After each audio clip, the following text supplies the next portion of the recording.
Hey, this is Marco, and in this video I'm going to show you how to add product reviews to your Shopify store.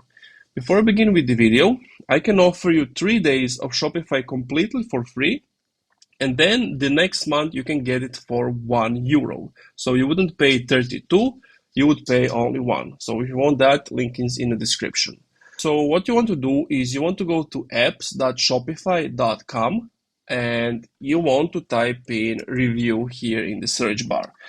Now there are a lot of apps for reviews, but the one I recommend is Lux app. They offer a 14-day free trial, and then it costs $10 a month. They have some other plans at 35 and 300, but for most beginners, the $10 a month plan is enough. Then you just have to be logged in to install it, and that's pretty much it.